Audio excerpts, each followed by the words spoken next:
Do you have a brilliant startup idea but are stuck in the launching phase? Are you feeling overwhelmed by funding, marketing, or just where to start? Don't let your startup idea stay grounded. Visit our website at eapla.com to schedule a Blue Couch meeting and launch your startup journey today. All right, welcome back to On the Cusp. Matt, I got my co-host Matt Snyder with me back again. We're in season 7, aren't we? We're in season something. We've been doing this a long 7 time. or 8, okay? we Feels like we've been doing it for years. Yeah, and we appreciate everybody following us and staying with us on this. And I'll let you introduce today's guest. Yeah, I mean, this is exciting for me. Sometimes, like, with how busy people are and the entrepreneurs are busy, you've been on our list for a long time. I think from the first time we started talking about this, you were penciled in on my list. So today, my friend Joey Guin, Joey Guin Barbershop, Joey Guin Hair, for years and years all over the city. I'm excited to have you. I think thank you very much. You've always had a great instinct of business. I'll kind of lay this off that I remember when I was thinking about getting with you today, there was a time when I was pretty early in my journey, probably a year or so, and you called a meeting above your salon in downtown of just people that were kind of edgier thinker, entrepreneur leaders, that all of us were kind of at this, middle to start of our journeys. Right. And it was a great sense of group. That was cool. That was actually my buddy Myron's great idea. We were really talking about the creative class of Shreveport. And that was not the first time, but we have utilized that building and that space to call in either some authorities in Shreveport to kind of get a bank of knowledge of when I moved my business into downtown. But also once we were there, we really realized, all the creative people that were surrounding that area, and we really brought them in there to. Yeah, the thought of like an entrepreneur as a leader and having a voice, you guys have always felt that way, and you always encouraged me as young and new in the game to also do that. And I think that's important, and that's what a lot of people, you don't see that happen all the time. Well, I think people are scared of competition too. Like they don't want to speak out of turn, so to speak, and it's just important for all of us that are young risk takers to stand up and say what we need and what's working and what's not. Because it's not generally our age bracket of people that are the decision makers, Right. And so we're not always taken completely seriously at first until we prove our salt. And, I ran into that and But Joey, you started business. downtown, right? No, I did not start downtown. I started on Line Avenue. So where I am now was really going home, Okay. So when I expanded into downtown because I was a runner in high school for a company called Classic Reprographics. So I was this young guy going in all these awesome buildings in downtown Shreveport. I fell in love with just downtown. It's just cool, historic, beautiful. We've got some amazing architecture down there. And then as soon as they opened Lee Hardware Building, I got an apartment in there, and I was like 19 or 20, and then got into hair, got into dressing, all that kind of stuff, and opened my first salon on Line Avenue in the 6,000 block of Line Avenue. And then after 6 years, and that was really going and booming, and it was amazing, I decided to take an enormous step and buy a historic building in downtown Shreveport, move my existing business, which was the calculation of the calculated risk that I had business already going to move into that business and move into that space. I wasn't taking the risk of this is just a dry, cold open, right? That is a spot too that you hear a lot of credit given to that end of Texas Street. Yeah. Andrew Crawford, a great friend of mine with Rhino. Right. What Art Space did there in that space, and Brady at the time, Parish Taco. Joey beat them all down there. I mean, and Joey's was the first one of those buildings that was really remodeled in a very modern way. We started, and it mattered. We started a movement. You for did. Sure. And that was a enormous point of pride for me. When I had no clue what I was doing. Early 30s, I was terrified. I was doing something that I wanted to do and I wanted to see happen, but I had no idea the effect, the positive effect it would have on the city. And then see those bank of people going in there. And I got a lot of attention, still really naive, not understanding why, but they were like, you did this, you started this, and now there's a lot happening. Right. And it's a big deal. And I was clueless as to, the fact that I had kind of spearheaded something like that. But we were talked about pulling in groups of people. When I did that, because I was clueless, and I have to say this is where Shreveport was supportive. Before I signed on the dotted line of that building, of course, I had the keys to it, and I went and visited the building every single day, just going through, visualizing, sketching, imagining everything, and its fruition. But I called in civic leaders, sheriffs, fire marshals, architects, my banking people, my father actually, because I wanted him to be a part of that process too. And I brought them all into that building and I said, look, I've got a business that's going well. I am terrified of what I'm about to do, but at the same, I'm equally as excited. Sell me downtown Shreveport and tell me how I can sell that to my clientele and get them down there. Yeah, so because that your they feel clientele safe. at that time especially was And so I've got not down there. Yeah, no, they're not people. Like, luckily, the church, a lot of them are members of First Methodist. So they knew where it was. So they knew how where to it get was, there. and it was literally, and I used that as a landmark. I'm like, we're just walking spitting distance from the church. Yeah. So that was helpful to me, and I always like to anchor my businesses close to something that Shreveport knows. So I was able to say, right across the street from Art Space, right down, from First Methodist. And now I'm saying right next door to John Pickens. That's always been a part of my plan as risk-taking. I use the anchored business. But anyway, I brought all those people in there, and I was like, I'm going to have to sell this to the Susie South Island, if you will, Right. to come downtown and show me. And I have to say, they were taken aback at first that I had asked everybody to come. That you would take that risk. Yeah. How many did you, out a percentage, how many people did you lose? How many said, Joey, I'm sorry, I'm not coming down there? 3. 3? That's it. 3. No way. That's it. awesome. Well, and it's because I did the legwork of asking these people, how do I sell that to this? And honestly, Shreveport people are loyal. And they loved seeing me expand and grow. And then the people that weren't clients loved seeing me, doing something with this building. And so it was all positive. Well, Joey, how many people tried to talk you out of it? Oh God, everybody that I talked to. Like, Really? even your initial group that you brought in? The initial group thought it was wise what I was doing to come in and ask a lot of questions. They were excited about something doing, but make no mistake, they just want people in those buildings. Right. So there's a couple of them that are pitchmen that just wanted roll out red carpet and get you down there, but I'm savvy enough to know, the pitchman is going to tell you the deep, dark side, right? Honestly, the sheriff showed me, on paper, the demographic of it, was one of the lowest in crime when downtown Shreveport, I was blown away. The highest was Spring Lake. Yeah. That was crazy to me. Yeah. But they were like, there's such a presence. We're right here by the church. There's a presence of police downtown all the time.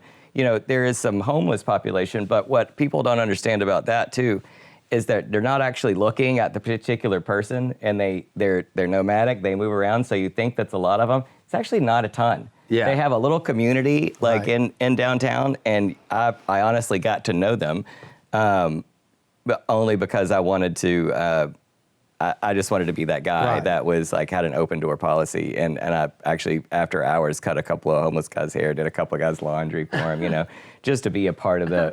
That's awesome. I was just trying to do something good because, our salon is so nice. I didn't want it to always have the preconceived notion of it being stuffy or elitist, So this is the way to bridge that gap a little bit. Yeah, that was the first place I ever saw Vanica's art. Yeah, And that was an awesome union. That to me just made that space and said full creative space. Yeah, it was really everything cool. in there that was happening was creative. I lived above it for a little bit, and and it's half construction. You know, I showered at the Y, and like camped out upstairs. I mean, it was a long process. It's 6 months of like, I couldn't leave there. I just worked on it. You know, I was my blood, sweat, and tears too. I worked till a certain point, and then, you know, once it got past my scope of knowledge, that's when I hired people. But I had no capital behind me, so this was all me doing it.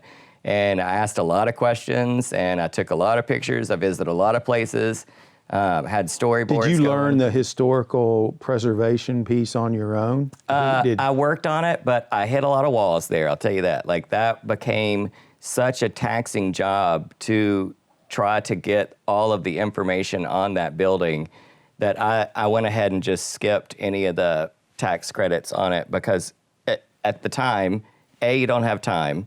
Like, you're trying to get this business open, you've borrowed this money, you need to start generating business. And then it just wasn't relevant enough to me to go through with it. I kept hitting a wall and resubmitting, and finally I just said, you know, never mind. Right.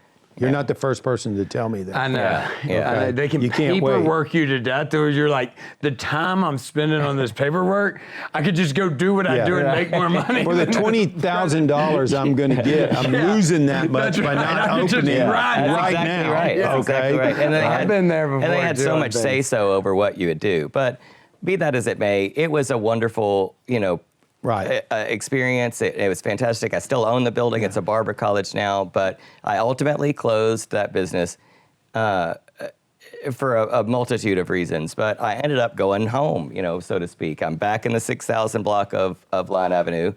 You know, it is thriving. It's amazing. You know, it's a barber shop now instead of a salon. There was a salon right next door, so that fits all my needs, and I still do every single client that I had. But what I can say about downtown is that I did succeed in getting those people down there. What I did not seem to succeed at, and which I was always wondering why, is I didn't capture a lot of downtown business. Some of the movers and shakers, like, you know, the people that were really working on doing all that, I had some of them. But the people that work downtown, they get out of their car, they head down, they walk to their, you know, place of business, and they do the same thing in reverse at 5. Yeah, and you're it's not a the ghost first town. person to tell us that. Yeah, so there's at 5:30, everybody's leaving. and I live downtown now still. So, I mean, I walk my dog in the middle of the street on a leash. It's a ghost town. I don't mind it, but, you know, if we're going to do things in downtown, then we need to get some anchors in there that are safe and fun and family-oriented. And family and downtown have never been like, you know. Right. But I did succeed in getting a lot of people looking at downtown and seeing it in a different scope. I think that was an enormous success. That's interesting to me as individual entrepreneurs, business owners, both of us.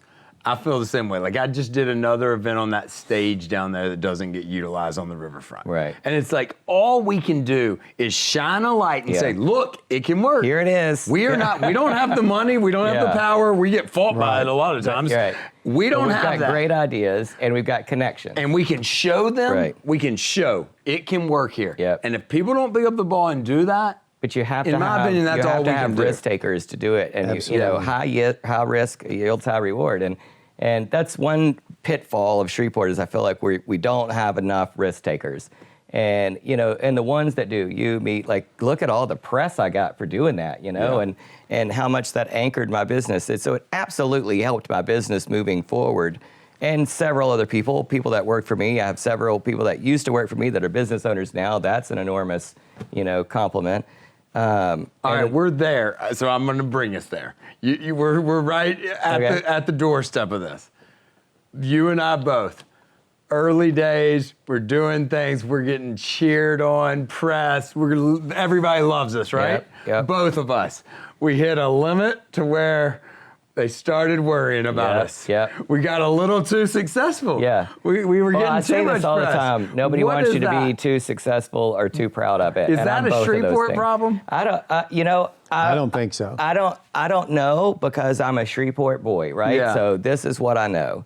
I don't think it is. You think that would happen anywhere? I'm just believe not it will. sure. I think when you're young and successful, and you keep going and you keep moving forward and you take a lick and you stand back up, people start to wonder what the hell you're doing and what's going on and like what's behind you. I've just never had anything behind me. I did it all Yeah, alone, but they just don't believe that. They right? don't believe that. And it's They're like, what's your motive? And I'm like, my motive is exactly what I'm telling you. And they're like, no, it's Make not. my business And I'm like, successful. You're right. That's your Some motive. agenda. What do you mean? It's my passion. I want to make it successful. Right. They're like, And, no, it's and not. just like you, I'm a busybody. I've got 100 irons in the fire all the time, and that's my peace. I have peace and chaos. So, like, I mean, that's if I'm That just brings up an sitting there- interesting point. I find that in most entrepreneurs, if you are comfortable working within chaos and the unknown, you will do better than a 100%. micromanager who must People know. that are not entrepreneurs Absolutely. don't get that. That's They're like, right. you're all over the place, and you're like, Like, yeah. yeah, that's what makes me Yeah, absolutely. successful. I wake don't up know that what I way. don't know until I don't know it. Yeah. And that's generally the way it goes. Yeah. The Because best things that happen are when you don't know. Like, I did the best stuff. If I would have known what I know now, I would have never done half that Never stuff. done. I mean, thank God we don't know. You know, like thank God That's we don't when know. you're the Like, best. I love that. And I I love love when that. a perspective shifts and that you see things. And you know what? I've checked a gazillion boxes, and I don't regret a single one of them. I think all of it has driven my own personal success, has brought success to several people, you know, like dozens of people, has built more businesses in town because people that have left me see that it's doable, it's workable. They want that same thing that I have. Now, my problem is I make it look a little bit too easy. And they, you know, because I'm pretty slick about the way well, once that I you've do done it things and once, okay. Yeah. Once you've done it once and you've figured out one or two of the hurdles, okay. It doesn't Yeah. mean there won't be hurdles. Right. Okay. Yeah. You just got to keep going. My favorite thing about Joey is because of the business you're in, being a hairdresser, he's preaching the entrepreneurial Shreveport gospel every All day, day. all day. Yep, all day. I mean, how many people do you see? At least 10 a day? Oh God, like 20 a day. Yeah, That's so you're so talking it low. up to 20 a day. I mean, so I love it. That's just who's in my chair. Outside of that, I mean, the business is full all the time. I never stop talking, but I am a good pitchman in that regard. But I just talk about what I've been doing, and it creates conversation everywhere, and you know, and takes you back also to that creative class of people that are doing the risk and creating I got to link the you up ideas. with a couple of entrepreneurs who are they're doing their first venture together, and they're looking at a building downtown. And I just thought about that. I got to link you up with them. Yeah. All right. They're young men willing to take the risk. They just need a coach like you. Oh, I would love to. Yeah, We absolutely. can definitely do that. Awesome. Yeah. So, I mean, I think, Joey, you're a leader in Shreveport. I appreciate you very much because I find this is the same in a way that we say a lot of stuff people don't want to hear. Right. But we're never lying. Never lying. And I know that in you, and I think you know that in me. And some of the stuff we say at times people don't like that we're saying it. But it's the truth, or at least the truth in our Yep. world. The truth only hurts when it's true. That's right? I mean, That is correct. Yeah, I'm That is like, correct. we could lie like everybody else and it make you feel good. Then you're just kicking the can down the road. Yeah, you know? absolutely. Or I can just tell you. Telling the truth is putting a period on the end of that sentence. Like, this is where it's at. I mean, you know, like. Perfect. So Take it I or leave it. appreciate you. Joey, I'm so thanks for glad coming. you're. Oh, man, thank you. I appreciate Thank it you. very much. Appreciate Thank it. you, I'm man. so glad you're next to John Biggins. I'm glad I see you all the time. Yeah, And, man. Dude, I'm glad you're here. It's working. Well, It's thank working. you. Thank you, man. Thanks for coming. Thank you.